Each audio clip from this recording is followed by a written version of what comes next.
J'ai mis ma vie en Jésus, il n'y a point de mal, car il est fidèle à ses promesses. Ma Bible au quotidien, le verset du jour. Job chapitre 42, le verset 5, je cite. Mon oreille avait entendu parler de toi, mais maintenant mon œil t'a vu. Fin de citation, glorifiant le Seigneur. Bien-aimés dans le Seigneur Jésus-Christ, notre verset du jour marque le dénouement du livre de Job. Après avoir perdu ses biens, ses enfants et sa santé, Job a traversé une longue période de questionnement, de débat avec ses amis et finalement d'interrogations directes adressées à Dieu. L'Éternel lui a répondu par deux discours dans les chapitres 38 à 41 où Dieu a déployé sa grandeur, sa souveraineté et sa sagesse insondable à travers toute la création. Et voici la réponse de Job. Job a reconnu la souveraineté absolue de Dieu. Il dit, je sais que tu peux tout. Job admet l'insuffisance de sa compréhension. Il dit, qui est celui qui a la folie d'obscurcir mes desseins? Le verset du jour s'inscrit donc dans la réponse finale de Job face à cette révélation divine en confessant avec humilité. Mon oreille avait entendu parler de toi, mais maintenant mon œil t'a vu. C'est donc le point ultime de toute son expérience de Job, le moment où sa compréhension de Dieu est fondamentalement transformée. Le verset dit, mon oreille avait entendu parler de toi. Mais qu'avait entendu Job exactement? Comme un homme juste et pieux de l'époque patriarcale, Job avait certainement hérité d'une tradition orale sur Dieu. Les récits de la création, les histoires des patriarches, les enseignements sur la justice divine.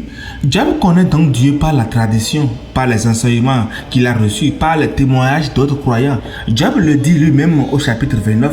Il était considéré comme un homme exemplaire dans sa communauté. Sa connaissance de Dieu semblait donc bien solide, mais restait dans le domaine de l'intellect et de la tradition. Il n'avait pas vraiment expérimenté Dieu. Et dans le verset, il dit, mais maintenant, mon œil t'a vu. Qu'est-ce que Job a donc vraiment vu? Il n'a pas eu une vision physique de Dieu, car comme l'Écriture l'a dit, et vous le savez dans Jean 1, verset 18, personne n'a jamais vu Dieu.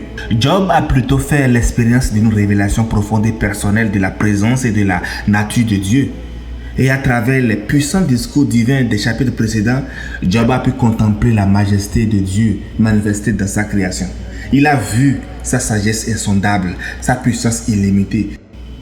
Et pour Job, cette révélation fut si puissante qu'elle l'a conduit immédiatement à la repentance au verset 6. Non pas tant pour des péchés spécifiques, mais c'est parce que lui il a osé même questionner la sagesse divine depuis sa perspective qui est vraiment limitée.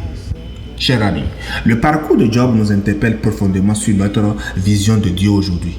Combien d'entre nous se contentent d'une connaissance indirecte, héritée peut-être d'une autre personne, des parents, des devanciers, des pasteurs, de notre église, de la lecture simplement, sans jamais rechercher une rencontre personnelle et qui va transformer vraiment notre vie et nous rapprocher davantage de l'Éternel?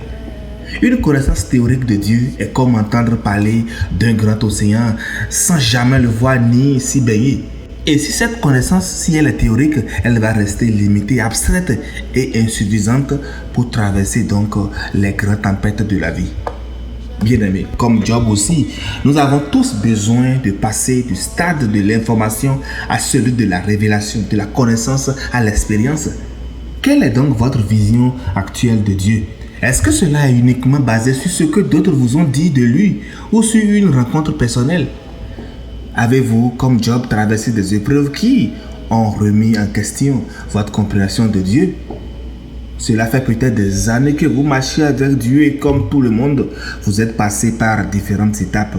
Certaines belles, motivantes et peut-être joyeuses, d'autres difficiles, fatigantes et vraiment attristantes. Il est donc nécessaire, bien-aimé, de vous soumettre à un test oculaire, spirituel, afin de savoir si votre vision de Dieu est toujours à son maximum, si entre-temps les déceptions, les luttes et les combats ne l'ont pas altérée. Lorsqu'elle est en baisse, votre vision, cela peut vraiment vous porter préjudice car le regard que vous portez sur lui, la parole de Dieu et les promesses qu'elle vous a faites vont rester vraiment en baisse et ce ne serait pas pied. Il est vraiment temps que vous faites un bilan spirituel oculaire. Je voudrais que nous rentrons en prière pour cela. Jéhovah, Jésus-Christ, Saint-Michel, éternel notre Dieu, comme Job, nous voulons te voir de notre propre yeux spirituel. Ouvre nos yeux, nous ne voulons pas, Seigneur, seulement entendre parler de toi. Nous voulons te voir dans nos vies. Délivre-nous d'une foi de seconde main. Révèle-toi à nous dans ta grandeur et ta bonté afin que notre connaissance de toi soit transformée en une relation personnelle avec toi. Purifie notre vision, Seigneur, renouvelle notre foi, rends-nous sensibles à ta présence, donne-nous un cœur qui te cherche et des yeux qui te reconnaissent vraiment. Au nom de notre Seigneur Jésus-Christ. Amen. Bien-aimé, en définitive, pose-toi cette question. Est-ce que j'ai vraiment vu Dieu ou simplement entendu parler de lui? En tout cas, il est prêt à se révéler à toi si tu t'arrêtes et que tu regardes. Bonne méditation et que votre regard sur Dieu soit renouvelé chaque jour. Alléluia, Jésus. J'ai mis ma vie